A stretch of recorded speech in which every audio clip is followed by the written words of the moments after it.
What's up, everybody? Welcome back to the Daily Stack. Today's episode, we're back in the home studio for a couple of days, and then as we pass through and make our way back up to North Alabama. But as I've been making that trek back and forth, I've been stopping off at a place called Ironclad Wrestling, and is it and Jiu-Jitsu?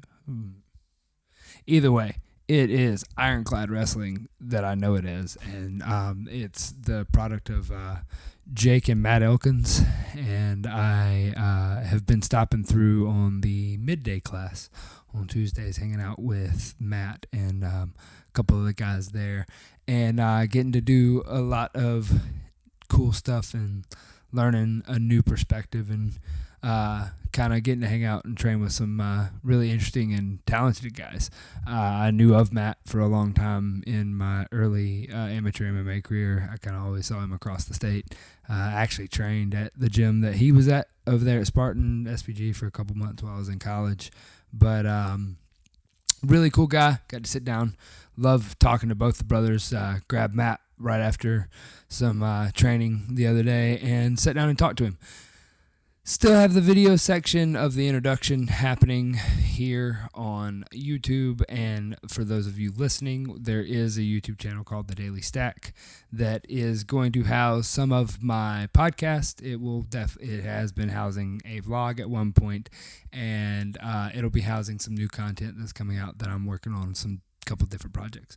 But hopefully the podcast will probably have all video components going with it soon. And then what else is happening? We've got Blind Lincoln production in full swing, working over there with Stephen Aiken. We're working on the Dream Show. If you want to catch it on YouTube, every Saturday morning we're dropping behind-the-scenes footage from his competition over at the Professional Grappling Federation. So that's where I bumped into Matt, was up there at Brandon's, which if you had not listened to that episode from a week or two ago, all the time blends together on the road these days, but I did an episode with Brandon McCatherine that if you want to go back and listen to it is the most recent episode here on the Daily Stack, and we were up there for Steven competing in the 225 Professional Grappling Federation Season 2, which Matt has dove headfirst into at a full bombing, I think like 196 in like jeans. Either way, it was a great episode. It was fun to record with him, really fun to hang out with him. If you're ever in Birmingham, or if you're in Birmingham, Ironclad, look them up. They have a dope spot that is pretty cool, nice mats, cool people, great jiu-jitsu, great wrestling, phenomenal wrestling, and just all around cool guys. So without any further to-do, this is Mr. Matt Elkins. Is there a point to my act? I would say there is.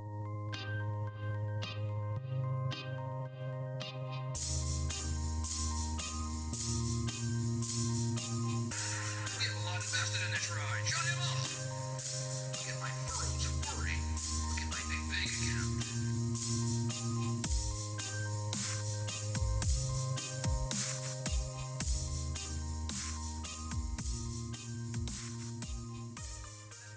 We're live today on the Daily Stack. What is up, dude? Matt Elkins here. Very glad to be on the Stack podcast, bro. Yeah. Yeah, man. I'm glad to have you. We were just talking about that. I was always kind of in the same realm and looking across the state and seeing the great, illustrious Matt Elkins. Man, it's great to have you on. I've been training up here. This is Ironclad HQ, right? Yep, Ironclad headquarters in downtown Birmingham. We've been at this particular location since about May of 2020. So I knew of you and your brother probably, I was probably high school when I had first heard y'all's names. Yeah. But like, for the people that don't know you, you're a wrestler, Yeah, correct? I started wrestling in the 1999-2000 season, because I remember the Olympic Games were shortly after, and it was like one of the first chances that I really got to see high level wrestling.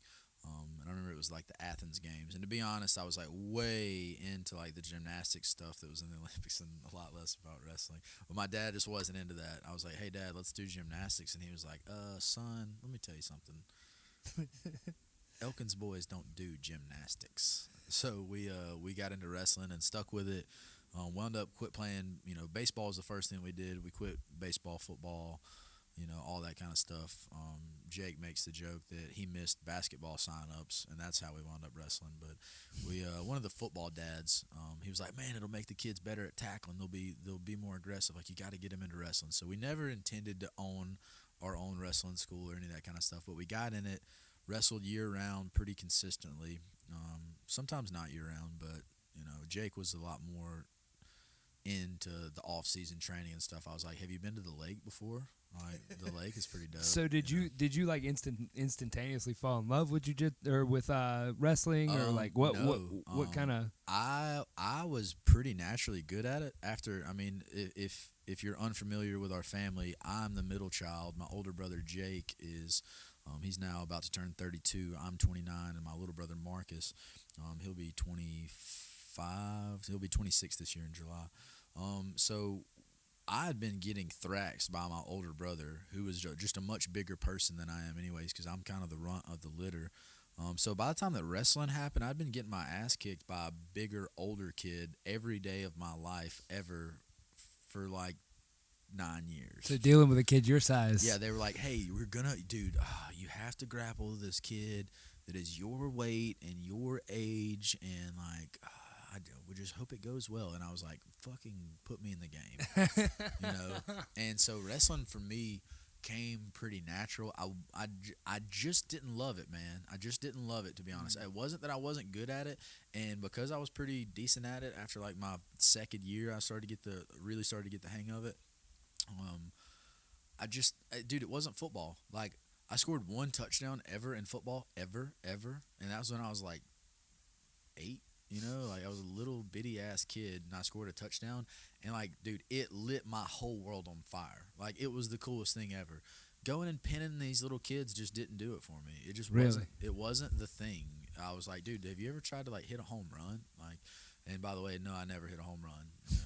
I tried lots, but just didn't work out. But like an inside the park home runs, king of inside the park home runs, A walk-off. Yeah, that made me feel like $1,000,000. But like, just, you got me in this little outfit, and like, you got a bunch of redneck dads yelling, "Get him," and just shit like that, and it's like a fight, but I've never been in a fight, so it's like the most combative situation that I've ever been in, and it gives me anxiety, just like any combative situation gives a person anxiety. But oh yeah, I'm 9 and I don't really know what violence is, and I would beat the kids that were my age, so my dad would be like, "All right, well, we're going to wrestle 2 weight classes in the same age division. So you're going to wrestle 60 pounds, and you're also going to wrestle the kids in 65 pounds. So you're going to wrestle twice as many matches in the same amount of time in these combative situations." Oh, I'll be damned. You won all of your matches. You won gold in both of those weight divisions. Well, there's actually, you're in 3rd grade, and there's a 4th grade division and a 5th grade division and a 6th grade. Like, you can, all right, well, we can just do endless divisions now. We can, now that you won your 2 weight classes in your age division, now we can make you do 2 more weight classes in the next age division, and then 2 more. So like, where most kids would go and they would grapple, and maybe if they won, of course, if they lost, they'd go 0-2 on the day and be done. They would wrestle 3 matches, and that was like everything that most kids could handle. Like, that was the pinnacle. Like, yeah, that was like, matches. Dude, that's what you came here to do. Like, you played a baseball game, it was 9 innings. Okay, you came to a wrestling tournament, you wrestled 3 times, hoping that you won a match or whatever, at least. So where most kids were wrestling 3 matches in a weekend, I was wrestling at one point as many as 6 weight classes in a weekend. Usually having at least 3 matches, if not more, in every single one of those weight divisions. And like, the best that I ever did, I came home with like, I think 4 gold medals and a silver and a bronze in the oldest division or something like that. I mean, so I just got thrown into the fire, and like I said, I wasn't a violent kid. So I didn't understand why we were throwing each other around, why me and this kid felt like each other were fighting, and then why our dads are yelling at each other like we're yelling at us like we are actually fighting. And like y'all said that this was going to be fun, like running touchdowns and slam dunking basketballs, and I think that you guys never slam dunked a basketball or ran a touchdown or hit a home run because this shit is different, you know. Yeah, So yeah. I just didn't love it as much. Jake cracks me up the most because naturally he was way better. Like, dude, he was a gnarly pitcher. Like, I know that everybody's like, dude, my big brother hung the moon. Like, I don't really give him too many compliments. If you hadn't seen the I've hung out PTF, with you long enough. yeah, like you don't just know that at the Elkins household, like it's all love, but like it's a hostile environment. He was really good at baseball, like starting pitcher, and he was also the quarterback of the football team, and he quit all of that shit so that he could be good at wrestling. And like he wasn't naturally super good at it. He also, like, I got started at a super young age, not as many kids were doing it. Him being 3 years older, more and more kids were doing it and had been doing it longer because he was in 6th grade when he started. So there were kids that had been wrestling since 1st grade that he got into it 6 years after they did and stuff like that. So he just didn't get the same opportunity. How much of a factor develop. does that play? Like the guys that start when they're like I 5. personally believe that there is a sweet spot for starting grappling and combat sports if you're really honestly trying to make someone like, all right, this is not me at all. I have a 6-year-old son, Right. but like I want my kid to be the UFC champion of the world or an NCAA Division 1 national champion, or I want my kid to win the ADCC. Then I don't really believe that they should be training at like 4 years old. I see some amazing things from kids. Like there's some little kids out there that box that are just sensational at boxing, and it's crazy because you're like, dude, that kid's 7 years old. Why does he know how to hold pads for his twin brother like that? And dude, if you've seen that video, it's like I think I know which one you're super talking about. impressive. Yeah, Yeah, two little black kids. They're brothers. I think they're twins. And bro, one of them is teaching the other one how to punch mitts, and he's talking like a grown ass man about boxing. It's insane. My problem with that is that if people aren't super careful, like, all right, these kids are nasty at boxing, we're gonna have them sparring at age 10. Yeah. Okay, bad idea, bro. Or just like people get burnt out on wrestling and stuff like that, and then they turn 16 and they get a driver's license and they can decide to go do whatever, go chase girls, mischief with the boys, like they can do whatever besides go to wrestling practice. And if you've abused your power as a parent to get your kid to do something that they're not into when they're little, or like you've convinced them to do it and it's not something that they organically really love, I think that later on they find out like, oh, when I start to get upset with my parents, I can use this against them. Like, oh, I can not go to wrestling practice and my dad will break as a man. Like where my dad was like, you fucking get in there and wrestle hard, boy, and all that. Then I'm like, dude, Dad, guess what? I quit wrestling, and now your dad's like apologizing to you, and now the kid has all the power because the parents loved it more than the kids loved it. And like, dude, I want my son to do jiu-jitsu and wrestle and learn how to box and do all that, but it has to be his own decision so that he loves it, And I see a lot of people that make the mistake of getting their kids into combat sports or really just any sport, dude, even if it's football. Like, dude, Yeah. what are you going to learn in kindergarten about football that you can't learn when you're in 4th grade or 6th grade in a year or two, Oh yeah. I've had a lot of people, especially some like encouragement for people that are doing jiu-jitsu that haven't wrestled and are like, dude, I want to learn how to wrestle. I wish I would have got into it when I was a kid. Okay, 2 things. The level of wrestling that I was exposed to when I was in 3rd grade is not what wrestling is now. It's shitty compared to what it is now. So you're immediately going to be exposed to higher level techniques that maybe, like, we'll say that took like 7 years for us to lag out of our curriculum. I wasted 7 years of training to get to the point where you're going to start today if you started wrestling. Okay. Also, I was 9 when I started wrestling. Like, even though I wasn't a dipshit, like, I was 9. Right. So like, what can you really comprehend about violence or combat or any of that type of stuff when you're a 9-year-old? So if you're 19 years old, you're just prepped and ready to learn those things better. So, and you don't have to learn everything that is wrestling, you just have to learn a little bit of it. You have to, like, everything that is in wrestling doesn't convert to jiu-jitsu. You have to learn to trim the fat. So, like, what we're doing so well and being able to help people, even if they're just wrestling, is that we're trimming the fat from the curriculum. Oh, hey, by the way, this dumb thing that I did when I was 9, you'll never look at it. You'll never waste your time doing it. And so, like, you can get into wrestling later and still be pretty effective. Now, on the other end of that spectrum is that, hey, I'm teaching jiu-jitsu and I have this guy who just had his 50th birthday. For his 50th birthday, essentially, he started doing jiu-jitsu. He started like a month before. He was saying, dude, I need to learn how to wrestle. And I was like, so, bro, Chacho, listen to me. Let's bring it in here for the real thing. I want you to know how to wrestle too. But, you know, and he played ball in college. He's a super cool dude. Jeremy Allen's his name. He played ball in college, like baseball. So I think that he has like bad knees and stuff like that. And I'm like, dude, at 50, you got the baseball knees, bro. Like, start banging on them on the mat. I just don't know that like you have to come to our Sunday high school, you know, state champion, All-American type practice and do it that way. You don't have to do. You shouldn't do it that way. It's not sustainable for you to do. But what we do is like, hey, we trim the fat away from it, and like, we're just not going to talk about hitting your knee. You're not going to wrestle like a 19-year-old kid. You're going to wrestle like a 50-year-old man that played baseball in college. You know, so you're not. What does that look like? If from so a like description? a bunch of upper body type stuff, Okay. like hand fighting and stuff. Like, think about how a heavyweight wrestles. Like, a heavyweight doesn't like shoot in on a low single leg too often unless they're a freak of nature. And then that gives you Kyle Snyder, who is the youngest Olympic champion that America's ever had at heavyweight, because he doesn't move like a heavyweight. You know, but mostly it's upper body type stuff.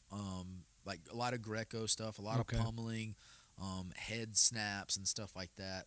Every once in a while, we might talk about like a crazy person doing a low single leg, but like, we're not talking about hitting your knee on a high crotch or a double leg or any of that kind of stuff. We're talking about like knee picking a single leg instead of drop, you know, a drop step is what they call it when you hit your knee in wrestling. So we just find other ways to skin the cat, you know. And if if you're taught wrestling in the same old sense, like, well, dude, it's real simple. You do a single leg, you do a double leg, and you run your damn feet hard, boy. Then it's like, all right, you can't learn that. That system is broken. And unfortunately, you would be very, very, very, very surprised. People that are doing jiu-jitsu that are listening to this that don't know anything about wrestling culture.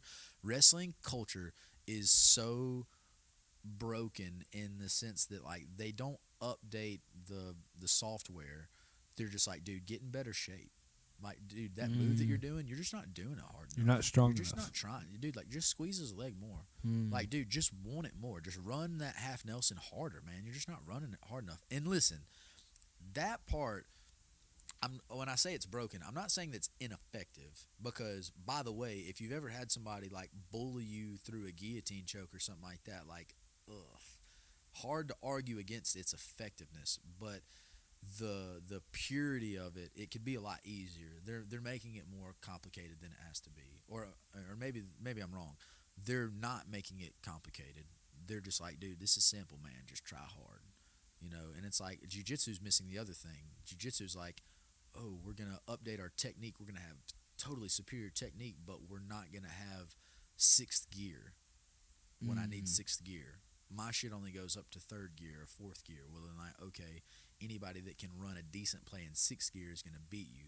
Insert the wrestler into your jiu-jitsu ecosystem, and they're like fucking everybody just up. Thrashing like, somebody, because they just had the sixth gear. Yeah. So jiu-jitsu needs to develop the sixth gear, and wrestling needs to develop the sensitivity of the touch and the finesse, feel, the kazoosh. Okay, they need to watch a couple of some Bruce Lee movies. And they need to start, thinking about the way of the Tao and whatnot, and start to really become like samurai-style martial artists instead of like, oh, I'm just gonna be an American brute and just pick people up and smash them. Like, okay, dude, that's a little Russian for me.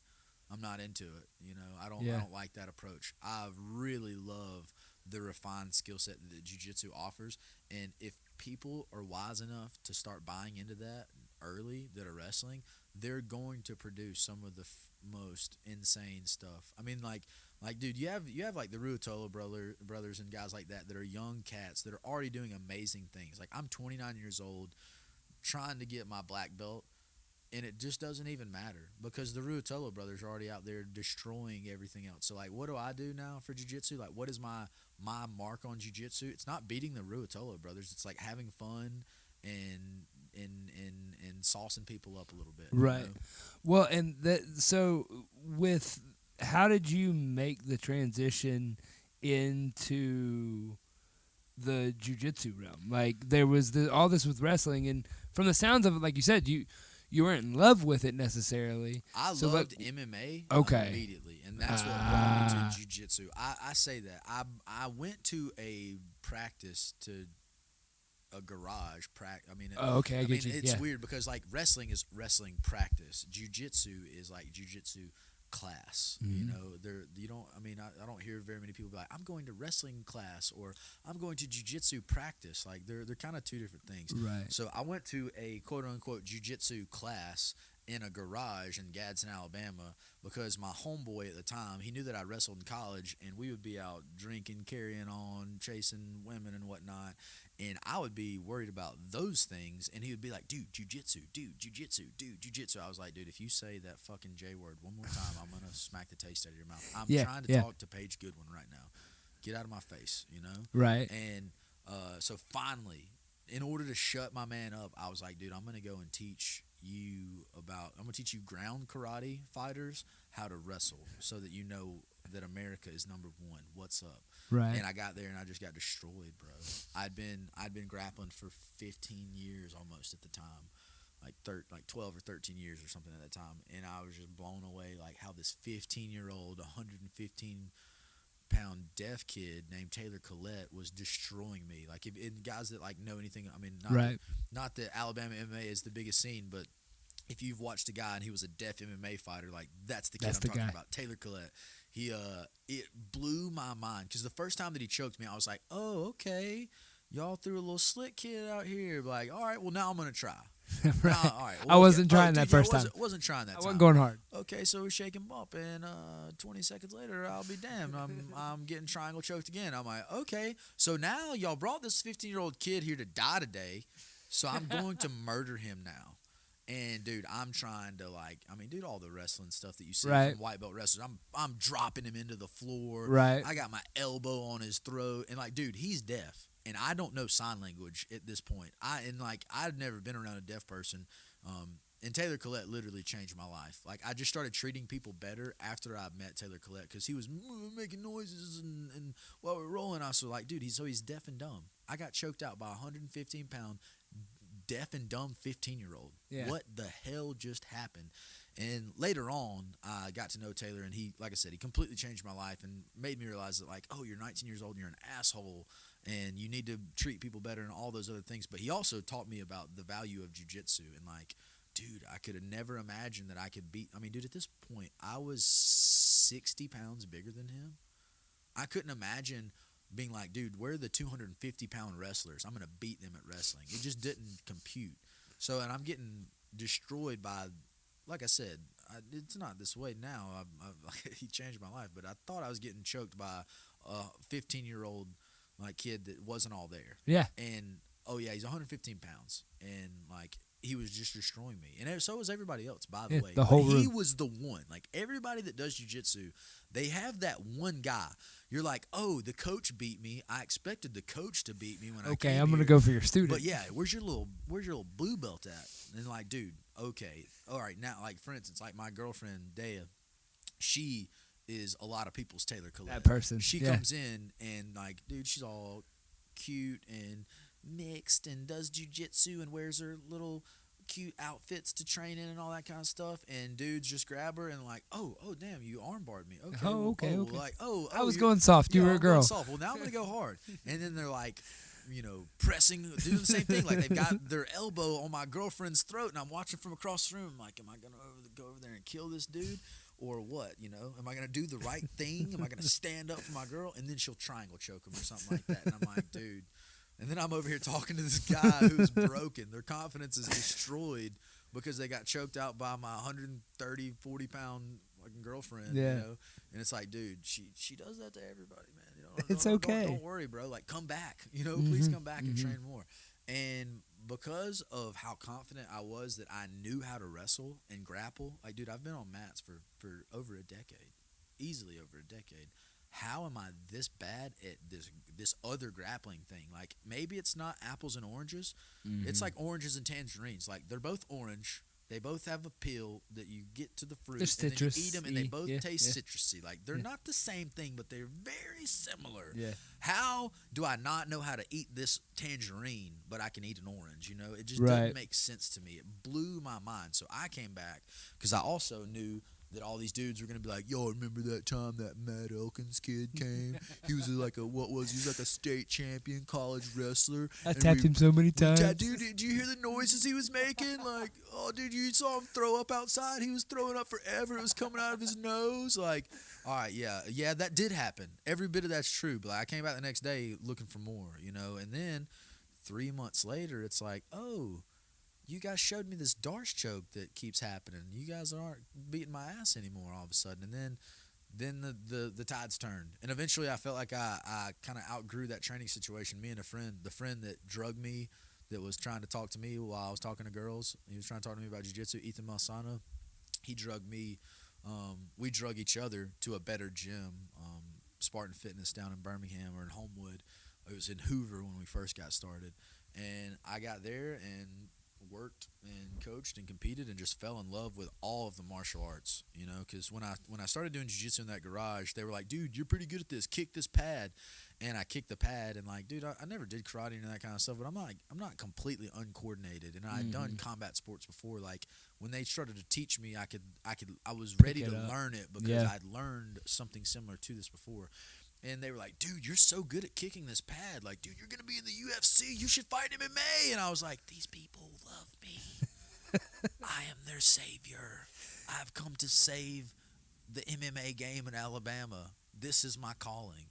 And I just ran with it. And I was fighting out of that garage for 2 years. Yeah. And then I went to a legitimate gym and realized, oh, my God, I know nothing. Right. I know absolutely nothing. I fought a guy named Omar Johnson. It's on YouTube. Matt Elkins versus Omar Johnson. SHP Strike Card Productions. I think like 30 or 32 or something like that. No, it's 28. I'm pretty positive it was 28. I don't remember anything ever, but I think it was Strike Card 28.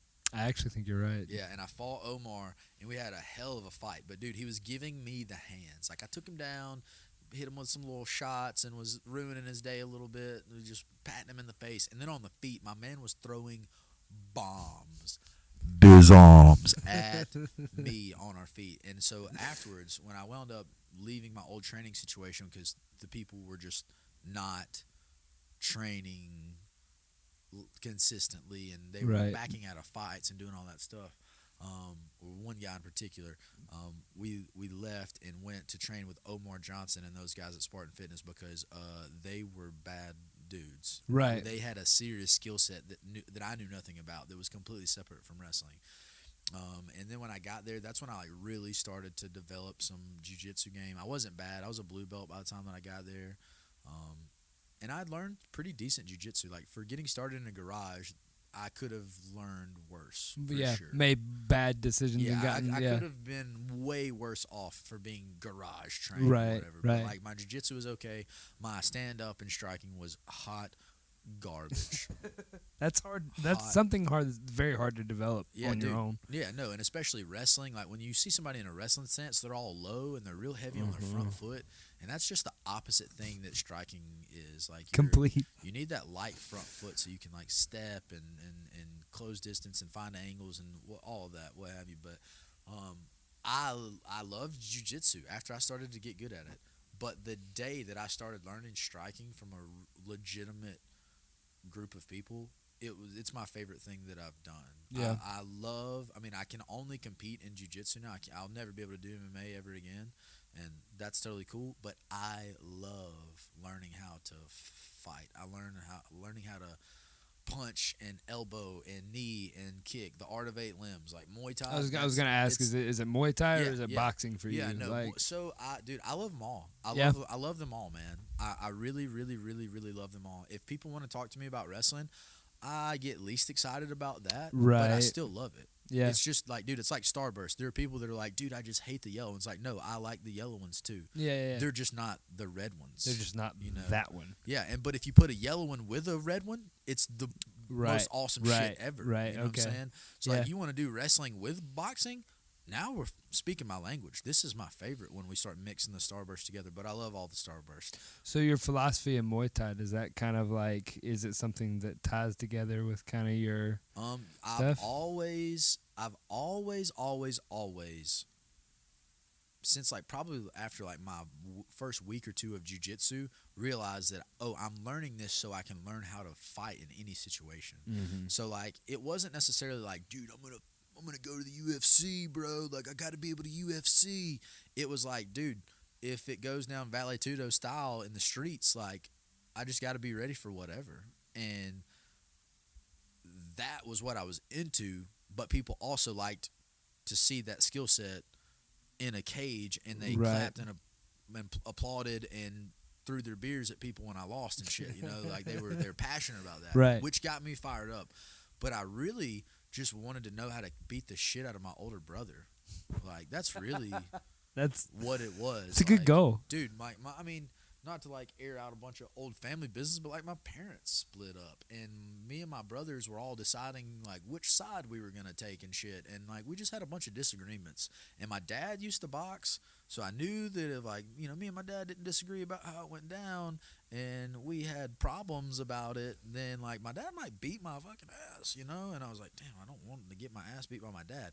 Oh wait, both of my brothers we're kind of like huffing and puffing at each other about the thing too, and like we're getting in pretty heated arguments, and like I didn't want to go beat people up in public because I'm just not an asshole, but I did think that I was gonna fight either my brothers or my dad or somebody like that, and it was Yeah. like, dude, they all know how to wrestle. My dad knew how to box. Like, I gotta put another. like, dude, yeah, like I'm the smallest fucking one in the whole family. Like, dude, I gotta come train to this event. You know what I'm saying? Do Like, you the- think to that the kind of family helped you showdown. through your? Because honestly, It from watching was- you from afar, that's kind of how you fought. You fought like the run, like you fought no, like I that. mean, like, I was kind of forced to, and then pretty early on, it was like, okay, you're kind of mopping the floor with people that are your size, and definitely people that are smaller than you. So like, now you get to grapple with the bigger dudes, so you get to spar with the bigger dudes. And what they didn't know about your boy is like, I don't care that you're bigger than me. I came here to win. I came here to play for real, and I don't care that you're bigger. They said in jiu-jitsu size doesn't matter. Well, let's see if that's the case with striking. Can you get so good at it? Can you be Achilles versus Boagrius? Can you just be so filthy with a blade that it doesn't matter what Boagrius has? You can run, jump up, and fly and slice my man in half, portrayed by Brad Pitt in the opening scene of Troy. Like, can you do that? Okay, I'm into that. That's what I wanted to really find out. And I just, over time, wound up going with the next big person and the next big person. And like, okay, well, now you got me standing in front of Eric Anders that fights in the 205 division and the 185 division in the UFC. Good Lord. And like, not that he ever tried to kill me. 'cause no, but obviously that's he a would- lot of. He did there were a couple of times. My man, That's a lot of man. My man sorted it out. But like, very early on, I wound up pushing past like the idea that like, oh dude, I'm only gonna fight people my size. And it was never like, dude, I never got into it like, dude, I want to be the double champ, I want to win the weight class above me. I just didn't want to lose a fight to a bigger person because they were bigger than me, because that was never an acceptable answer in my household. And so they just kept lining people up in front of you, and you were like, cool. The next person up. And dude, I had some friends and people that I trained with before who had like been like, dude, if we were the same size, like I'd beat your ass or whatever. And it's like, I've had that argument with a couple of people. like, dude, listen, I'm not saying that it wouldn't be closer, but I never once disrespected my man Eric Anders and was like, dude, you know what, motherfucker? If I was 185 pounds in the UFC on weigh-in day, then I'd beat your ass. No, my man knows how to play the game. yeah, Even I think that he's a great fighter, man. I think that he doesn't get enough credit about his like fight IQ and stuff like that. But my point is like, I never accepted losing to a bigger person because they were bigger. If you're bigger and know how to play the game better than me or just as good, okay, tip of the hat to you. You got me. You know what I'm saying? But like, oh, you're a heavyweight, but you suck, I'm gonna beat you. Like you're a heavyweight and you have no idea what you're doing with your hands. I'm prepared to put it on the line. You're a 225-pound grappler in the PGF. Please, freaking. That's, bro. Honestly, and the one that I'm glad that the first episode they aired shows it. It was because I mean it was one of those things that like kind of shows that like you're a G, like I don't you're know. you're gonna roll. It's just not an option. Like They were like, you want to stop? I was talking to my brother afterwards because to be honest, like I've had several people mention to me they're like, dude, that was so gangster, and I was like, listen, man, it doesn't. Maybe it seems like that for them if they've never had to make that decision. For but a like, normal person, in yeah. MMA, like if you're gonna fight MMA, and like my old coach Chris Connolly, if I would have sat down in between the rounds and been like, Coach, listen, he kicked my leg really hard, It hurts. and it popped, and like I can't really stand on it really really good. Can we call a timeout? Or like, is there a doctor that can look at my knee? Like you're just in the wrong. Like you should be playing Right. flag football. You're just not cut out for the NFL. Yeah. You know, and afterwards people were like, dude, I just can't believe you kept grappling. Well, like, dude, if it was an MMA fight or you were trying to like kidnap my kid or something like that, then it just wouldn't even have been a thing. Right. I just wouldn't have. You don't even entertain that type of stuff when your focus is something different. Yeah. And I had a lot of people like, dude, but what about your knee? Like, dude, like you own a jiu-jitsu school. They don't have insurance policies for those people. Like, dude, what are you gonna do if you can't do stuff? Like, I'm just gonna keep doing it. Like, if I don't care. Like, and what killed me is like in the PGF, man. Like, I didn't get to play my A game. Like, I mean, I know that I don't coach wrestling here at Ironclad, but I didn't forget how to do it because people weigh 225. Like I was prepared. We're out there pulling guard in front of 225ers by choice. Dude, Randy Roden is a fantastic wrestler from Duke, but guess what, bro? He's the first person from Duke that ever beat me out of the three that I wrestled, or the first person that out wrestled me or whatever. I just don't care. Like I don't care how good you are, where you wrestled, how big you are, any of those things. I'm prepared to do it. Okay, except for when my knee pops and now I have to sit down. Otherwise, I'd be taking you fools down, getting on top of you, and letting everybody see that at 190 pounds you can completely dominate people from top. But guess what? That's not how it went down. Okay, well now I'm on bottom. My left leg is the leg that got hurt. That's the one that I triangle people with. When I'm on bottom, my A game is to triangle people. Well, I can't left-legged triangle people anymore. Right now I can't. So I had to go to like not my A game, not even my B game or my A game on bottom, or my true A game would be on top. My B game would be on bottom shooting triangles and omoplatas. That's out of the mix. So now I'm sitting in front of you guys with a 35-pound. Like, I think I weighed in with, like, my clothes on and my phone and stuff, so it says that I weighed 204. Like, I weighed 190 pounds. Like, I literally had my shoe, like, the biggest shoe. Like your Timberlands. cowboy boots or nothing, but, like, dude, easily 10 or 15 pounds of stuff on. Like, I did it on purpose. But, anyways, just being silly. But I wound up having to play against bigger guys with, like, probably my third or fourth type of offense, and I just wanted to win, bro. I don't care. Like the guys that I grappled, those guys were good, but I didn't come there to lose because my knee got hurt or whatever. It just doesn't matter to me. Where did you make the transition to be able to alter your game in a way that you could still be effective? So the reason that I can't do MMA anymore is because I had a really bad stint with post-concussion syndrome. Back to all that, like, oh, you didn't spar people your size because you would be trying to beat them up, so now they just had to hand you to the next biggest person. The next biggest person equals brain trauma, you know? So, like, at one point, I couldn't do MMA anymore. Heartbreaker. Things got so sad at one point that I literally couldn't forward roll and stuff. You would get, like, discombobulated. Just complete. Wow. Just the room would be spinning, and I mean it's just such a weird thing to try and explain to somebody. And even while it was happening, I would try and explain to somebody like, "Oh, dude, you got lightheaded." Like, no, dude, this is not what we're talking about. So in order to get back onto the mat so that I could train, so that I could pull myself out of like the depression and like exercising is so good for your mind and things like that, and I couldn't do anything. And now all of a sudden I couldn't do jiu-jitsu, which is what I love so much. I thought I was going to be able to do jiu-jitsu forever. Even after I was done fighting MMA, I know that's a young man's game, but dude, I can do jiu-jitsu. Well, now I can't. And so I nursed myself back onto the mat and I started training with BMAC. And he was like, dude, listen, I know that you're about it, but now you can't win in the same way that you won before. You can't out scramble people because you'll literally scramble your brain trying to roll and Do all dive the and do all crazy, that crazy yeah, shit. yeah. He's like, if you hit your head on the mat while you were doing it, like you might pop right back into the same state that you were in before. You literally cannot do it. Like not like maybe you can do it later. It's a non-option. Mm. And so I started having to roll slow. Like, dude, when people say you know let's flow roll, like, dude, not flow roll, slow roll. Like, dude, I did a forward roll, but I did it at 2 miles an hour so that I didn't come up spinning. Oh wait, I still came up spinning, you know. And BMAC was like, dude, where you would come up and wrestle right here, oh yeah, you can't. Or where you would fight out of that choke super super hard, oh yeah, you can't anymore. You have to be able to answer with something else. And so where I would have before, like I would have escaped this rear naked choke because I would have just thugged it out. I would have just stayed in it, let you squeeze, and now your arm doesn't, you know, is too tired to finish it or whatever. Now I escape. Well, now that in some sense like attribute based escape that I was performing isn't an option because Right.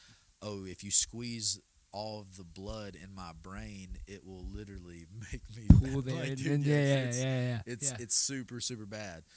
It like even in the PGF, like with the 5 days in a row, 6 days in a row, or whatever it was of grappling, I fought out of some rear naked chokes and paid for it in the long run. And that's a year after I've recovered. You Wow. know, so early on in the game, there were just plays that I couldn't make, and I mean, it's odd because like my body still would perform the functions. Right. It wasn't like I was in a car wreck and it's like, oh, I'm in a wheelchair, I can't do anything. Like, no, everything does work except my brain will just not play and Won't operate recover. by the rules that it did before. It would be like if gravity all of a sudden was shifted upside down. You're like, dude, what worked before just doesn't follow the same rules at all. So it threw my game, it threw all of my plays out the window, and I had to start over from scratch. And it's like, okay, so what if I can't wrestle somebody super hard?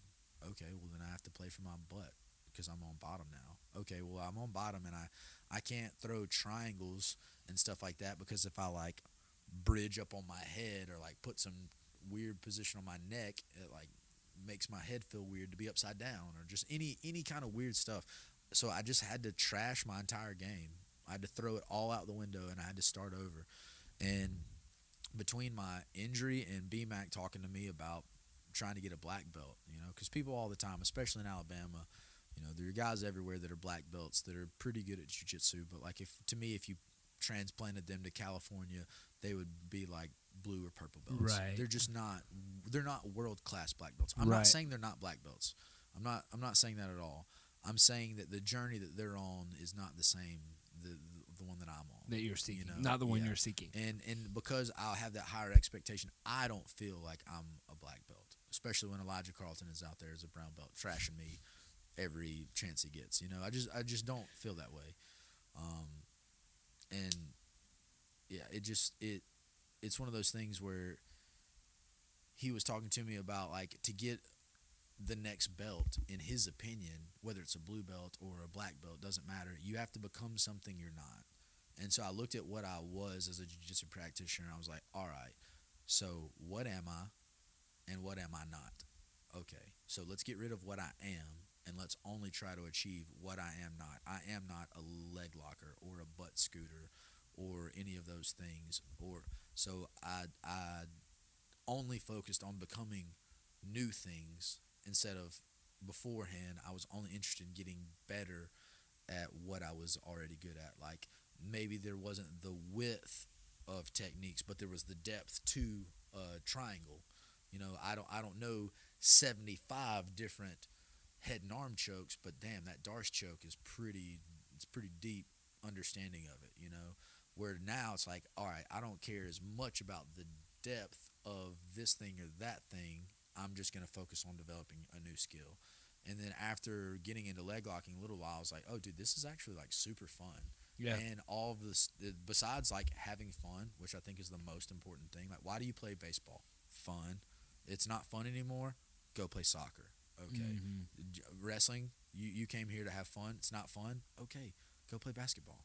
You know, but leg locks started to get really, really fun, and then I started finding out that all of the traditional style myths is what I was being. When I was learning it was the truth is that shit doesn't work. That 10th planet shit doesn't work. Yeah. Leg locks don't work. Like, you got to train in the gi and all that kind of stuff. And dude, I subscribe to all of it, dude. Like, people are like, dude, I don't train in the gi. I'm like, okay. I like whatever. to put on the gi and then just grab the bottom of the lapel and hang off of it until they're like, man, let's take the gi off. There's sir. There's a little boy inside of me that loved Tarzan and loved swinging from vines. But guess what? I didn't grow up in the freaking jungle, so like I swing from people's collars when I do jiu-jitsu and break dance around them in a parkour manner. It's just fun.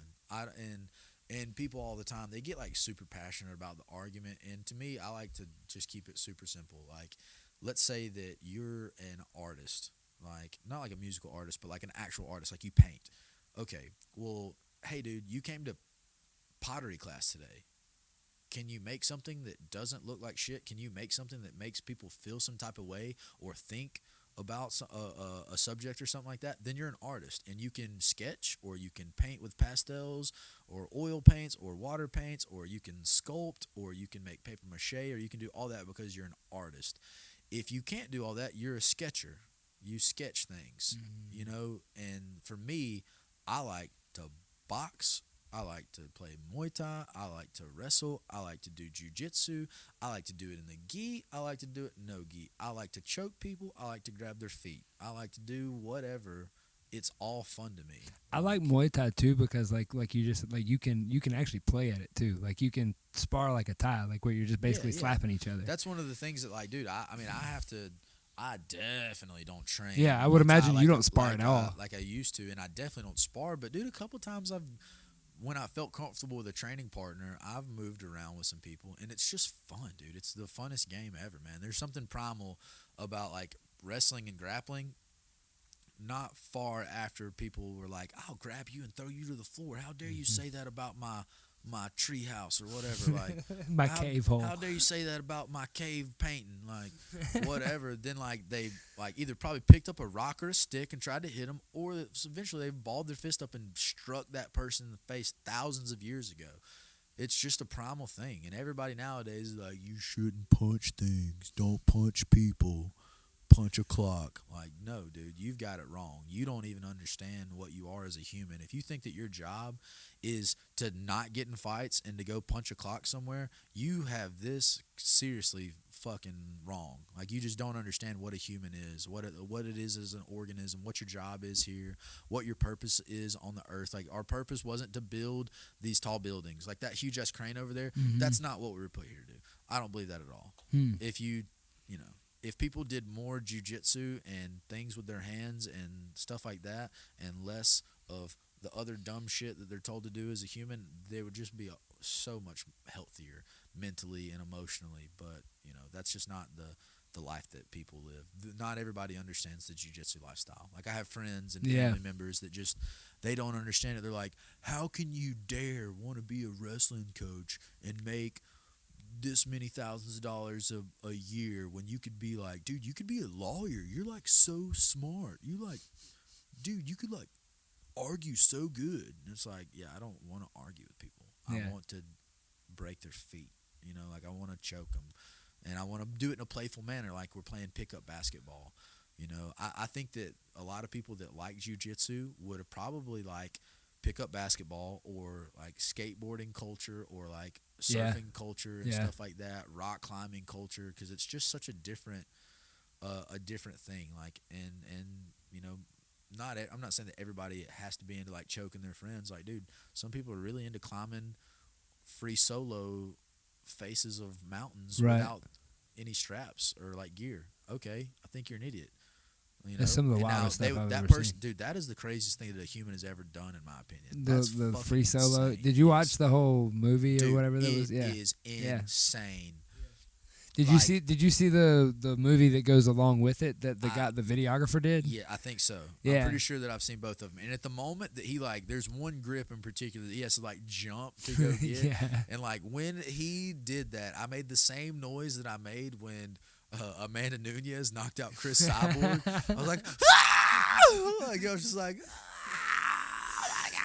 That's what they said on the movie that goes along with that one. The guy that films it, I can't remember his name off the top of my head, but the videographer that filmed it is his friend. Yeah. It was basically I had to come with the acceptance that I may watch my friend die on camera. Oh, dude, for sure. And in my opinion, you almost did. Yeah. Man, that guy's more sure of anything that he was super safe while he was doing that. But the whole time I'm like, this guy's in it. And the thing is, dude, humans just have different perspective. I think that dude is a psychopath. Yeah. I think that he is a psychopath. People that think that you should get in a cage and fight people, right? Those people are also, to certain humans, psychopaths. But it's just I've had guys like that Alex guy look at me that I've watched them do crazy stuff, and I'm like, wow, that's crazy. And they look at me and they're like, what you do is crazy. I'm like, no, not really. Dude, people would be like, dude, you fist fight people? Dude, that's nuts, bro. I bet that's such a rush. I'm like, you just did a backflip on a dirt bike. That was 30 feet in the air. That seems way more dangerous. Do you not understand what you just did? Statistically, you probably are more likely to die. Yeah, no. Or in the same sense, people strap themselves to a desk job and they're like, dude, you're so crazy for wanting to fist fight people. I'm like, you work at Allstate. I'm like, oh, dude, that sounds like the worst thing. I had a buddy that he didn't work State Farm. He worked at State Farm, and his job was literally to call and ruin people's day. Oh, you know that insurance policy that you've been paying for? We totally don't cover that tree branch that fell on your car or whatever. Yeah, I don't know if I could do any job like that. Yeah, and dude, that to me is way scarier than getting your leg broken in a thing. I just can't do it. I just can't do it. Me and my girl were talking about it. People just don't understand the life that we lead. And they don't understand. They're like, well, dude, why don't you just go be a nurse? Well, then you'll have insurance and you'll make this much money and you'll guarantee that your life is stable and all that kind of stuff. And dude, I can't deal with that. I can't. I was in college and I left because I was like, dude, I don't want to be a nurse. Look at these people in this class right now. I don't want to be like Chad over there or Sarah. Dude, Sarah sucks.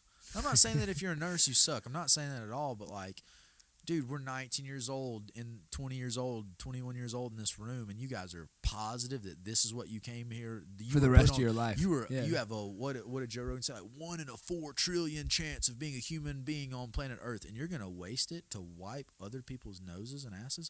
That's totally cool. Somebody has to do it. I just can't be the one. You're just not that guy. I just can't be the one. I'm gonna go not wear shoes and make a quarter of what you make. And just be happy playing footsies and leg locks with my girlfriend and doing jiu-jitsu, and that's it. I I don't care to go to Top Golf. I'm not saying I don't ever go, but I just would rather do jiu-jitsu. I'm not saying that I don't want to go to Perry's Steakhouse and have the tomahawk pork chop or whatever the fuck it is. I just don't care. Yeah. That's the thing that some people love. People love food. They love fine wines and stuff like that. It literally just doesn't scratch the itch of my life. I just don't care about it. I just like to be able to do jiu-jitsu. It's just what has helped me through all the bad times of my life. I'm sure that somebody out there would be like, food helped me through the bad part of my life. Okay, we just are different, and I just can't stop doing that. I can't. I'm not going to. I'm not saying I can't. I can.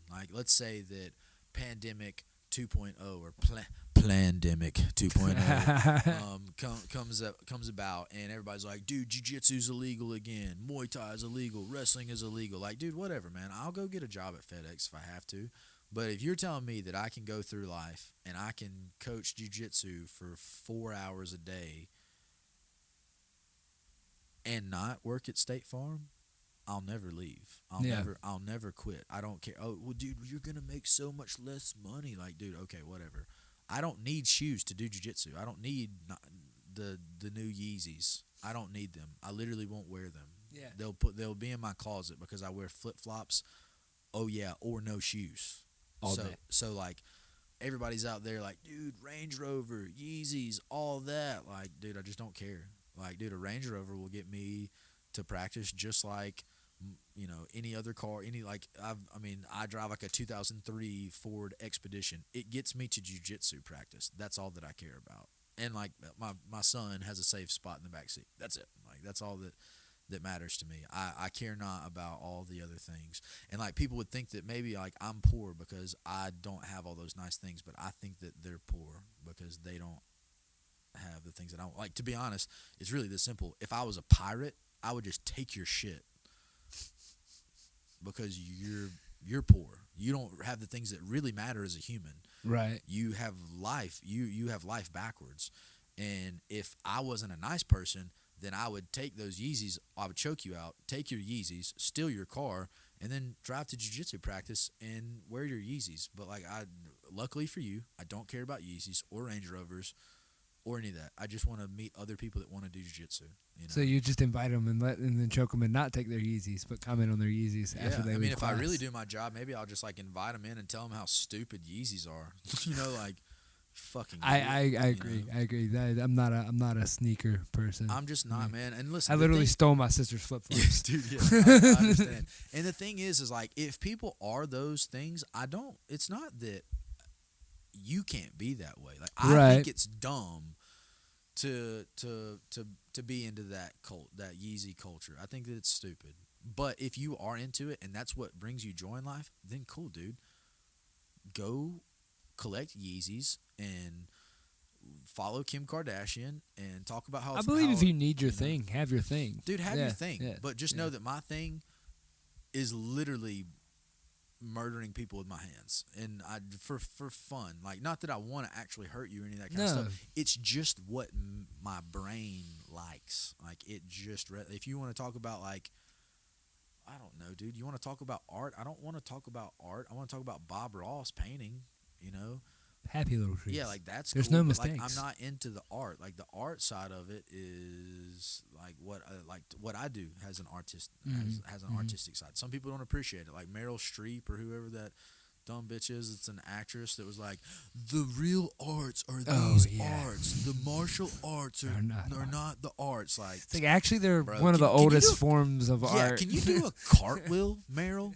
Can you do a karaoke foot drill? I'll tell you what's not pretty to watch is you walk around and stumble and shit like that. Like, I'm not saying that acting isn't an art. It is, dude. Watching Leonardo DiCaprio smash the table in Django and freak out. There's a lot of lies been told at this table tonight. Like, dude, he stabbed his hand. Yes. With the stem of the glass in that. Dude, if people know what that is art. That was art, bro. Okay, I can see with that. It. But I also think that Kimura rolling to a back take and rear naked choking a person with one hand is super art. That can be art. That's super art. And if you don't think it's art, then that's cool. Well, you paint me a picture and I'll choke you out, and like, we can discuss. We can settle this. If you feel so heavily about art and you want to have that discussion, then I hope that your paintbrush can defend your point.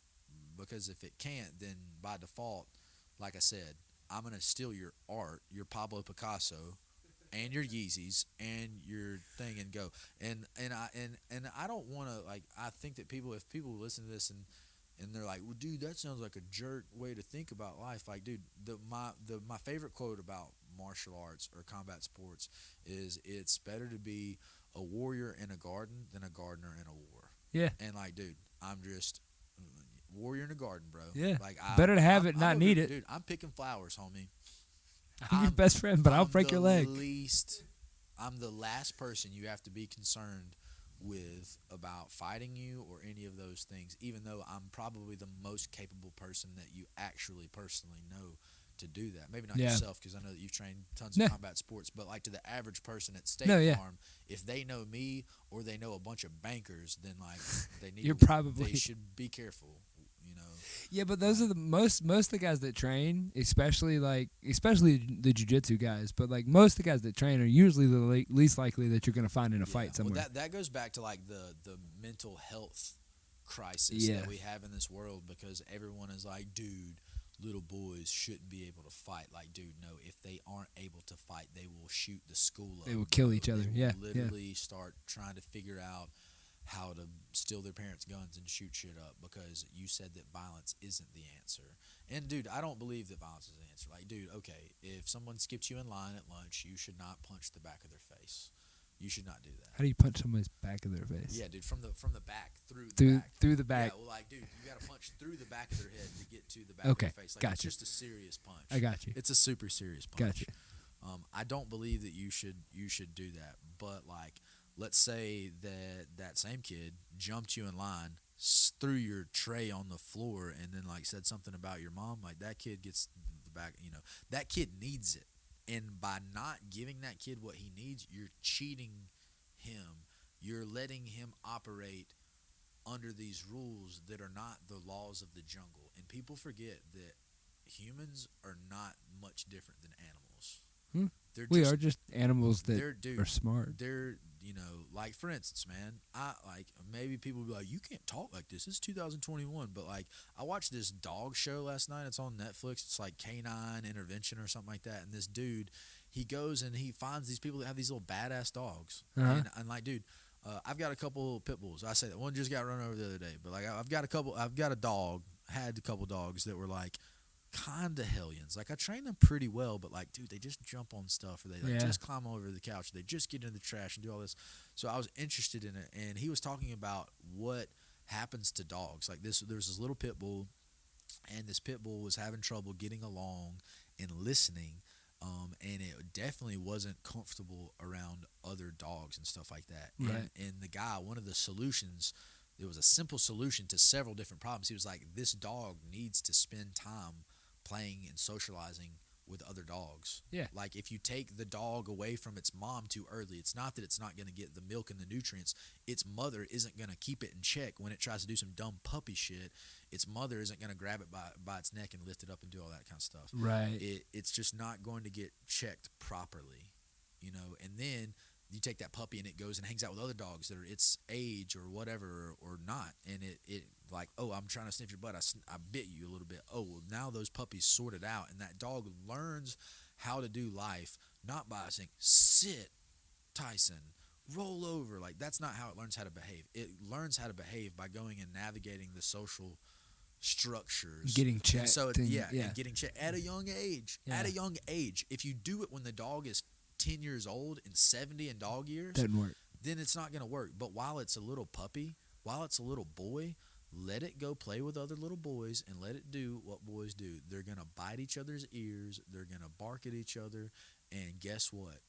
That's natural. And when that natural thing occurs, they don't, like, all of the equipment that you have to do with life gets used, so you don't feel like something other than a human. But people are like, dude, I have so much anxiety, or I'm so depressed. And it's like, because you were trying to, like, dude, in the last, I don't know, man, I'm just using a rough estimate. Like, in the last, like, 60 to 80 years, the human experience has changed so much compared to what it was 1,200 years ago. Oh, yeah. Like, since the beginning of time until, like, I don't know, dude, like, 1700, shit wasn't really that different from, like, I live in a cave to, like, oh, we have outhouses. Right. It's just not that different. All right. Now we're talking about indoor plumbing, electricity, democracy, things like that. Like, shit really, really, really changed. That's the most recent change has been the internet. Dude, the that. internet. Yeah. And that's what I'm saying. Yeah. Like, if you consider that it's 2020 and you look back to, like, 1940, that is when things really, really, really Electricity. started. Dude, electricity, World War, technology that was driven by the world wars and things like that. And then, like, dude, the 50s were way different than the 20s. Oh, yeah. The 60s were way different from the 30s. Right. You know, the 70s were a completely different thing than the 40s and the 50s. You know, Yeah. and now we're talking about the 20s. We're back in the 20s again. Yeah. It's the roaring 20s now, but it's like not so roaring. You know, It's And actually why- exactly like the Roaring Twenties almost. yeah, it kind of is. It's crazy how like some of the similarities. But people are having mental breakdowns left and right because they aren't able to do what humans do, because society is putting this tape around everything and being like, oh, you can't touch that. Oh, you can't talk like that. Oh, you can't say those words. And like, dude, I'm not saying that all the changes that we're talking about are bad. Like, I'm not saying let's take it back to 1950 where the women cooked the food. Like, that's not what I'm saying. Right. I disagree with that. By the way, I cook and clean at my own home. Like, it's not that kind of party. Right. Like, this guy's from Alabama, right? Oh yeah, that makes sense. Like, no, Oh, dude, yeah. it's not like that. You got the game all the way twisted up. But what I'm saying is like, in this day and age, combat sports like wrestling, jiu-jitsu, Muay Thai, and boxing are more important now than ever. They are more important now than ever for men, and they are more important now than ever for women, because women are in this huge movement to empower themselves and stuff like that. And it's like, well, all right, well, if you have an opinion but you don't have a way to defend your opinion, then you don't have anything. You don't have any. You can't defend you can't stand up for what you believe in if you aren't capable of violence. Yeah. Or showing yourself that you're capable of that. I think that's what it helps with women. Well, I think that like gives you an empowerment. And I'm not saying that you have to be able to, like, dude, you believe that women should be the president? Well, go run up in that bitch with a gun. Like, no, that's not what I'm saying. What I'm saying is that if you're going to truly be able to stand up for, like, dude, you see a kid getting bullied at school and you're going to stand up and defend them, how are you going to do that if you don't know how to fight? Yeah, or confidently. If, you know?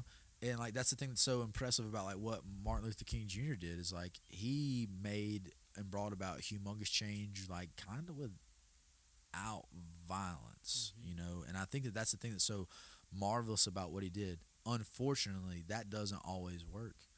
You know, like, you see, even I mean, I know that it's discussion maybe shouldn't be having because we're a couple white dudes, but a lot of people were in the Black Lives Matter thing. They were like really, really, really not with the peaceful protest shit. Right. And I get it.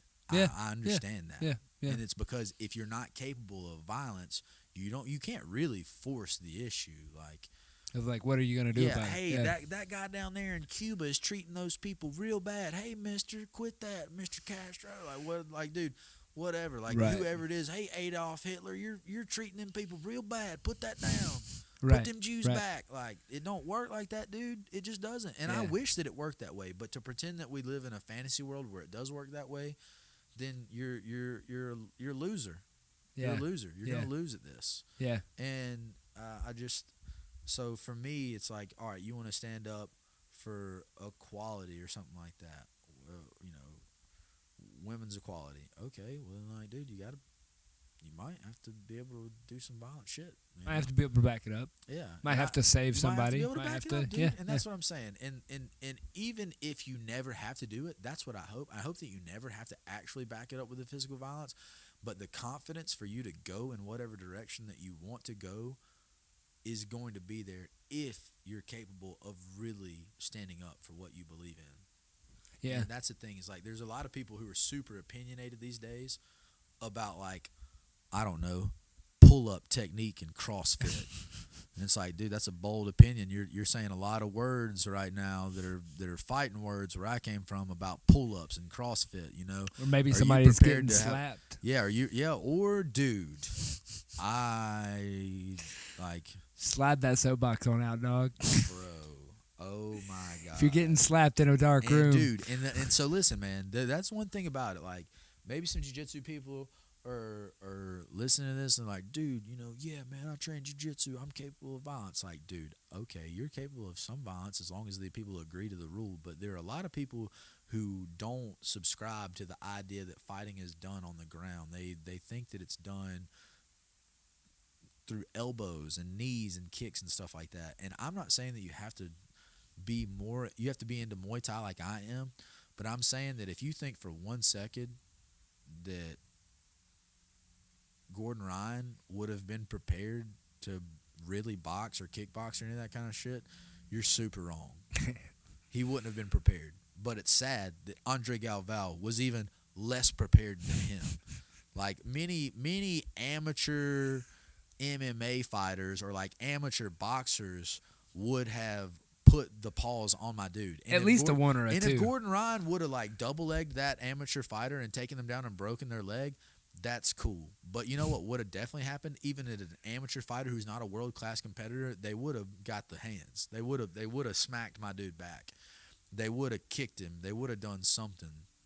And I thought it was a very sad situation to see this guy who, like, whether you're a gi guy or a no gi guy or an IBJJF or fuck the IBJJF or whatever, like, you can't argue that Andre Galvao isn't one of the most well decorated and 100%. established jiu-jitsu practitioners that the world has ever seen. Oh, Like, 100%. and Started one of the most successful, dude, or is in part my- of one of the in most my successful opinion, jiu-jitsu.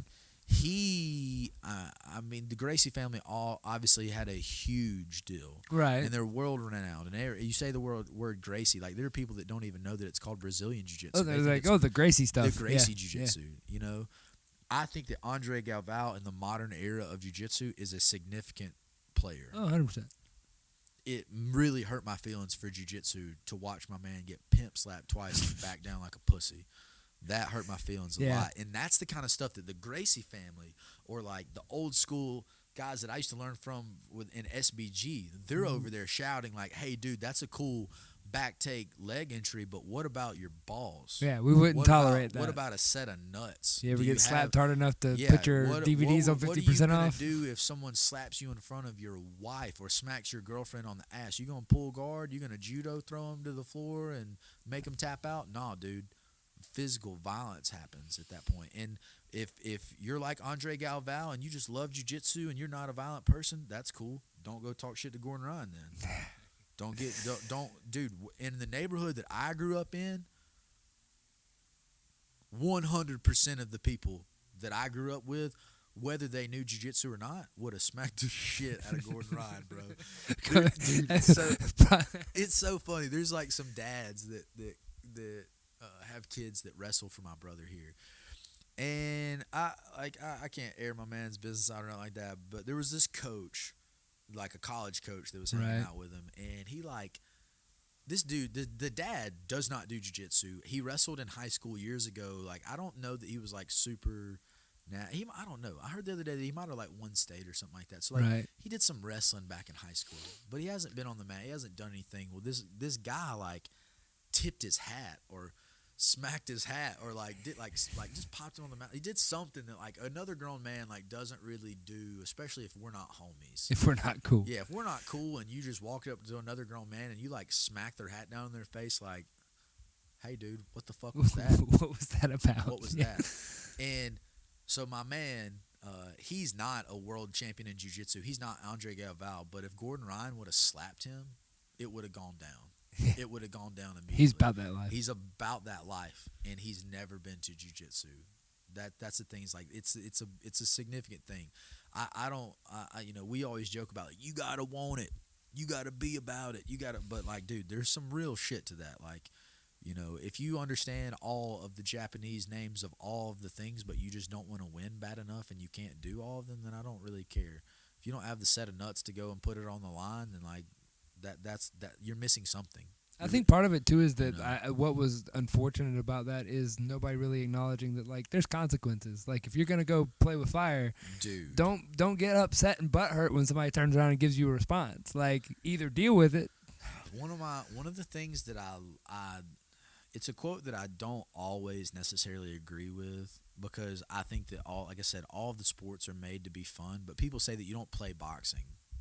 And like MMA is like kind of rolled, and Muay Thai and all of the striking sports are all, in my opinion, kind of rolled into that. Like you don't play. Fighting is not a game. No. Like, dude, if you lose, we're not scoring points. dude. Yeah, like I mean, whoever lost to, I mean, I don't even remember. I so don't pay attention to sports. The Buccaneers and Tom Brady. Who did they beat in the Super? It was the Chiefs. Kansas City Chiefs, wasn't it? Because it was the Pat Mahomes or whatever. Sure, you're Okay. throwing. I recognized one name. Yeah, so Patrick Mahomes, I'm in the same boat. So Patrick Mahomes, I'm sure, felt super bad about losing the Super Bowl. Okay, I'm yeah, positive that he took it super, super, super hard. This is what I know.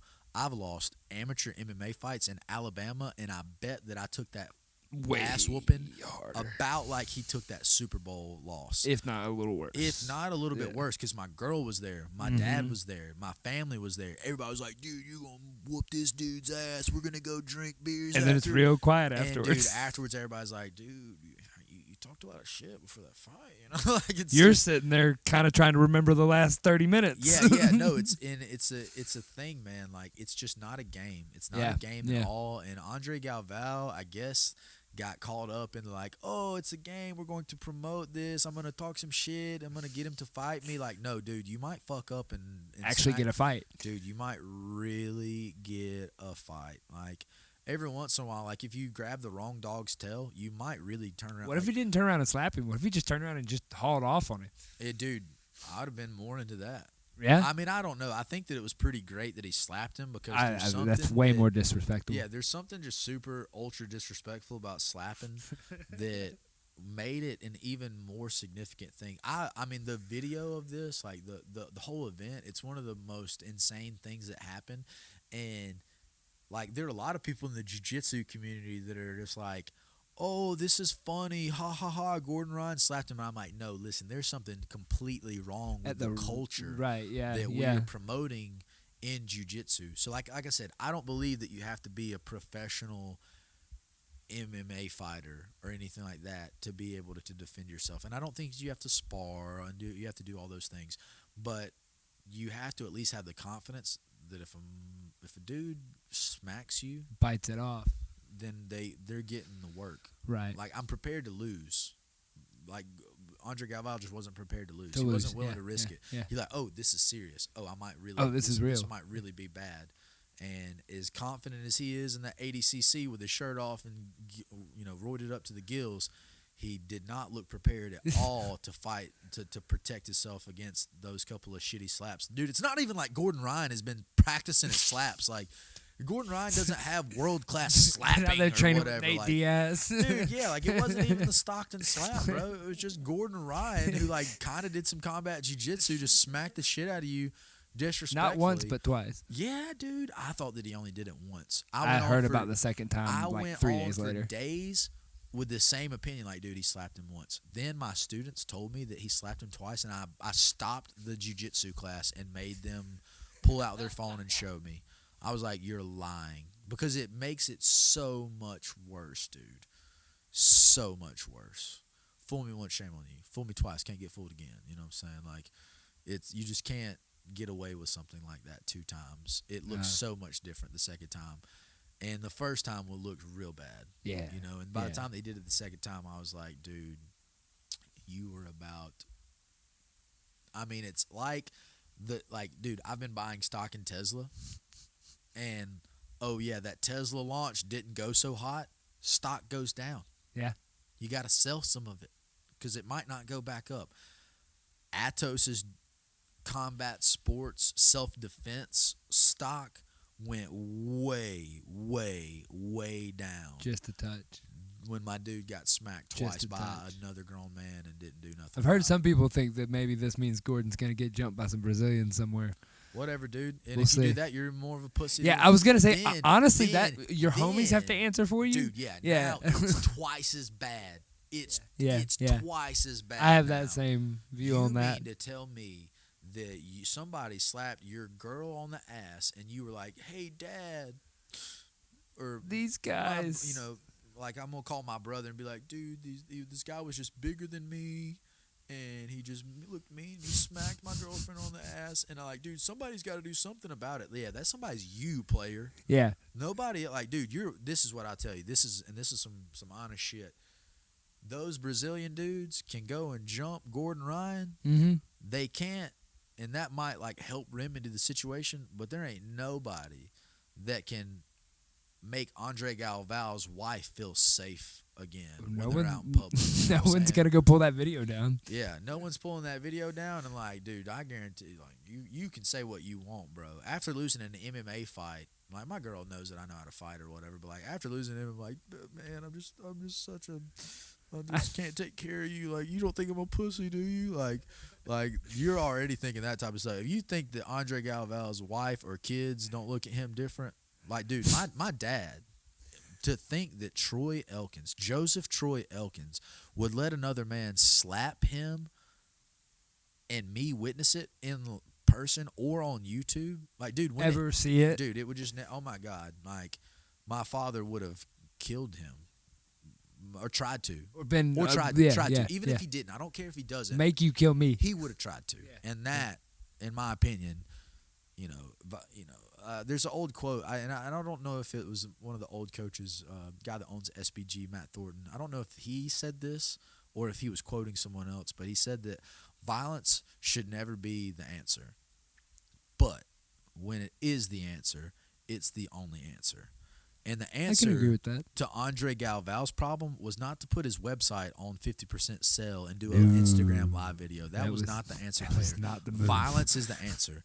Violence is the answer. Go make your million. Go get a match. Dude, or go do the match. Do something. That still can't fix it. But a match, it could have done better. Now nothing fixes it. I don't think. Let's paint this picture. Okay, Andre Galval, Gordon Ryan, super fight at EBI, whoever does it, who cares, whatever. They're promoting it. Andre Galval thraxes him in a jiu-jitsu match. Hey, dude, you better not talk shit after that match. He might slap you again, pussy. What's up now? You got $1 million. We could have ourselves a triple. And I go to pick my hand up and raise my hand up at you, and you go to flinch again. Make it a combat jiu-jitsu match. Dude, you might be $1 million richer, but you're poor. You're poor. You don't have people's respect. That makes you a poor person. You know what I'm saying? Yeah. It's a different kind of. Can wealth. he earn it back through an MMA fight? If you convince him and Gordon fight, that is one of the only ways that to rectify the whole situation. The whole thing is like, hey, dude, no, me and you are gonna fight. Like a fight. We're gonna fight. We're gonna both agree that this is gonna be a fight. Train hands or don't. Work on your leg locks and leg lock me or whatever. But hey, dude, we're gonna. Lots of money on the table there for that too. A jiu-jitsu match does not sort it. No, I don't think so. It doesn't sort it. And I wish for Andre Galval's sake that it could, but if he did Gordon Ryan like the Andre Galval highlight that everybody knows where he's like surfing on that black belt's back, like just cartwheeling around and saucing him up. If he did Gordon Ryan like that, it still doesn't matter. Like I said, Gordon Ryan after the match, they're standing on the podium, and Gordon Ryan flinches back towards him or whatever, and he goes, "Oh, and you still lost, dude. You won $1 million, and you still lost. Flinched. Yeah, like it doesn't solve that, bro. Money doesn't solve all your problems. That brings this whole conversation back full circle, there bro. You go. Like, there you go. There's some things that money cannot buy, A jiu-jitsu membership can be bought with it, but like the confidence, you can't just like buy the confidence that a black belt carries. Like, I mean, you gotta earn that. Like people listening to this are like, well, this dude sounds a little confident himself. Like, yeah, dude, you just can't pay money and do it. Yeah. I'm sure that Jeff Bezos, if me and him got in close quarters, and of course I didn't get killed by his security members or whatever, the money doesn't defend you from those things. You don't money think Bezos trains? I wish that he did, bro. Wish he hit me up, hey, bro. Ship me, yeah. Ship me to you, bro, and I'll pop up in an Amazon box. I'll hop out of that bitch wearing some Chippendales outfit or whatever you want, Mr. Bezos. You just pay me some of that Amazon money. Delivery jiu-jitsu delivered to you by the Elkins bros. Hey, Jeff Bezos, for 1% of Amazon stock of the whole company, I will teach you lifetime of just whatever, dude. You're in Peru and you want to do a private lesson in 7 hours? All right, I'm on a plane, bro. 100%. I'm there. So, Jeff Bezos, hit me up. PGF and like kind of closing this out, like you did the PGF and whatnot. Everybody can look out for you and your brother in Block 12. Block 12, son, it goes down. Yeah, we sorted out. How did you end up in that? Was it just kind of, did y'all come across it and BMAC hit y'all up in the PGF? Yeah. So the very first one, I had been training with BMAC and he had been like nursing me back on the mat, you know, and really started to take a little more take the reins on my jiu-jitsu and just my methodology of training, and I sought out his mentorship about how he runs his school and how he does jiu-jitsu and his approach to it and just all those things. And while we were doing all that, he had the idea for the PGF, and we had both. I talked to him about, dude, jiu-jitsu's so broken. There's no season. Like, the people don't understand. Like, there's baseball season, football season, wrestling season, lacrosse season, swimming season. Jiu-jitsu is the only sport that is like crying because it's not growing, or it doesn't have the participation that other sports have. But like, there's nothing unified about it. Nothing whatsoever. to feed. Yeah. And we had talked about the value in a season, and we talked about the value of a season. And I had a different idea for what I thought that looked like. And then he came, not saying that because of our conversations he came up with it, but like when we were talking about season stuff and giving and like bouncing ideas off of each other, and like, dude, I want to do a local tournament. I want to start a jiu-jitsu circuit for people in Alabama and Alabama only. And when we were talking about all the different benefits of it, he was like, dude, I got this idea. And I think that he ran with it. And I don't know that I think that he picked the 195 weight class because it was just like a middle of the road weight class that people could, he could probably find the most people to participate in. So I did season 1, and it was just awesome. I loved it. I got so much better at jiu-jitsu. I learned so much about my game and where I needed to grow and all that kind of stuff. And I did I wanted to do the second season for the same reason. I wanted to, like, whatever, dude. I mean, I won a few $100 between the season and the final tournament. Like, I think I won like $600 or $800 or something like that through doing the tournament. So that was cool. But I'm not doing season 2 for the money. I'm literally the money's dope, but like, I'm trying to get better at jiu-jitsu. What was the biggest difference between the 2 seasons for you? I think that the way that they're formatted, obviously people are a little more. They know a little more about season 2 being shot in like 6 days, versus 13 weeks.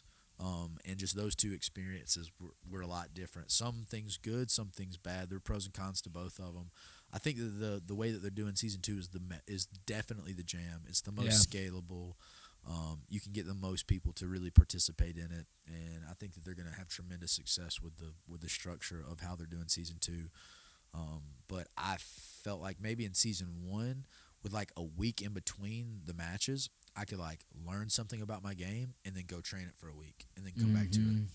So I think I got a little more as a competitor and growing my game out of it. I think I got more maybe out of the structure of the season 1.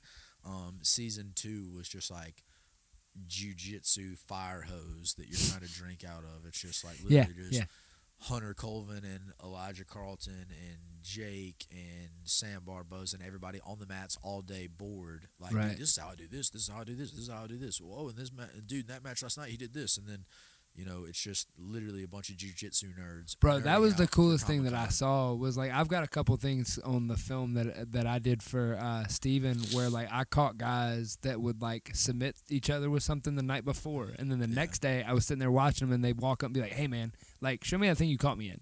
And literally watch jiu-jitsu, as I see it, play out right in front of me. I think that one of the dopest things about the opportunity that people have right now to create whatever type of culture they want is like the High Rollers tournament. Like, I don't even know if that necessarily, like, if they have the highest level of jiu-jitsu going on. It's just like the brand of jiu-jitsu that people want to see. Dude, these guys are stoners, man, and they're doing jits, bro. Like, that's just, but dude, it's landing super hard. I think it's entertaining and being able to see people roll the way that we roll, like why we all love this, like the open mat aspect, and like the whole reason we love it. Yeah, I think that's super cool. But like the real thing that's cool about jiu-jitsu is like meeting people and like learning together and sharing jiu-jitsu with people, and that was the coolest thing of both seasons is like, hey, dude, we don't have to push and shove, like, whatever, dude. Like, for instance, in the first episode, Randy threw me, and I was, like, talking some shit, and I was like, dude, it wasn't even hardly a takedown. Like, it wouldn't even have counted in a wrestling term. I was like, get the fuck out of my face, Randy. Like, joking around. But, like, Randy knows that, like, he's cool, bro. Like, he's the nicest dude ever. Yeah. Like, he knows that I don't really want him to not be in my face. It's just we were talking a little shit, and then afterwards we're talking about wrestling and we're talking about the techniques. So I think that it's cool that Elijah Carlton is the bad guy, but like dude, he's not a bad guy. He's over here literally teaching you everything that he knows about breaking mechanics on leg locks, right? Because we're homies, and so I like that there's like the production of it, and then like what goes on behind the scenes is super cool. Like one of the things, I think that you were there when my favorite thing that happened the whole week that I'll probably remember forever is that Keelan does the camera work, Right. and we were sitting there, and we were all hanging out on the mats, and we're talking about shit about this person does this. What about this person? And I think that Keelan is one of the hardest people to rear naked choke in jiu-jitsu, dude. Like of everybody I've trained with, he's just super hard to keep his back. And I said something, or once somebody said, I think that I said it about that to Elijah, about getting out of the choke, because he can't tell you what he did. Yeah. Good catch. Good catch. Can't tell you anything, but for whatever reason, I started mentioning, or it came up that Keelan was really, really hard to choke from the back. And of course, how Elijah is, I was like, dude, for $100, you think you could choke him out in under a minute? Like, you think in under 60 seconds you can choke him out for $100? And he was like, for sure. And then we were like, well, dude, if you think that, like, put your money where your mouth is. And so we bet Elijah $100 that he had 60 seconds to choke Keelan out. And Keelan got out, bro. It took him like 35 seconds, but he survived and got out. And it was just like all the competition, watching the high level matches, Block 12, all that shit was really, really fun. But like the actual camaraderie of jiu-jitsu is what I really love about it. And I think that that's what BMAC does so well from a coaching sense. It's like, all right, dude, if you want to be a world champion, he said this the other day. He was like, if you want to be a world champion, like maybe you should go and download Gordon Ryan's shit. Like you should subscribe to his and pay his monthly thing. If you just want to love jiu-jitsu and have a good time, you should probably come see me. Yeah. Like you probably shouldn't listen to John Danaher talk about it if you just want to have a good time. If you want to kill everybody and you want to join the death squad, then like, dude, all right, subscribe to John Danaher's shit. But if you're just trying to have a good time, then this is where it's at. Yeah. And I think that he's nailed that with the PGF. And it's why I love being involved with, his gym and learning and being his student. But of course, like the PGF is my favorite grappling event, combat sporting event that I've been a part of to date for sure. Cool. Well, that's actually where I'm headed. I'm headed up there to go train with him tonight. Yeah, I know so, you gotta hit the road. Gotta hit the road, yeah. You want to plug anything? You got Ironclad, your man. stuff, whatever. We're here at Ironclad HQ in downtown Birmingham. Anybody that's ever passing through Birmingham, because that's like the only thing that you do in Birmingham is pass through it, stop in and come see us, man. We're all over social media. I'm on social media at TB Elkins on whatever platform you're on. Plug that in, give your boy a follow, hit me up with a message if you got questions about wrestling or jiu-jitsu or our training schedule or any of that kind of stuff. If anybody's listening to this and you're like, hey, I'm a wrestler and I want to learn more about wrestling, or I'm a jiu-jitsu guy and I want to learn more about wrestling, but no offense to the guy that claims to teach wrestling at my jiu-jitsu school, they're not that great or they don't talk in terms that I understand, you guys should check out ironcladmethods.com. I don't really go giving my brother too many compliments, especially for free. But my man is doing fire-ass work right now on his online platform for wrestling. Like, there are bigger names in wrestling that have online platforms. Dude, they're garbage. They're shitty. There's a dude, he's like the American top team coach. His name's Steve Mako. He wrestled at Iowa. We watched Steve Mako videos when we were a kid. I started to watch his like tutorial videos the other day that BJJ Fanatics is behind, and it was just so bad. I was like, dude, how is this the tip of the spear? Well, guess what? It's not really the tip of the spear. It's just what came up on Google first for you. My brother is the tip of the spear in what's happening right now in wrestling, and especially melting the two, jiu-jitsu and wrestling together. That's what we're doing better than anybody else right now. Like, you're not going to come to us and learn the highest level leg locks. Word on the street is that you need to go see Sean Applegate in Atlanta if you want that in the South. But if you want to, hey, dude, I've got pretty good leg locks and I need to learn how to wrestle because that's where the hole in my game is, come see your boy. Come to Birmingham and we'll sort it out for you, man. And we have an open door policy. Everybody's like, well, can I train there? What if I train at this place? Like, my coach doesn't really like it when I go train. Well, I'll do this thing. I'm not going to snitch you out to your sensei, and you just come and train, and it'll be awesome. And then you can just come. If you ever decide to post about it or to tell your sensei that you came and took open mat with us, cool. That's between you and your sensei. But I don't give a shit. I just want to do jiu-jitsu with people that want to get good at it. So if you're that type of person, then like this is the place for you to come and visit while you're in Birmingham for sure. Dope. Cool. Appreciate you. Appreciate it. Big time. Is there a point to my act? I would say there is.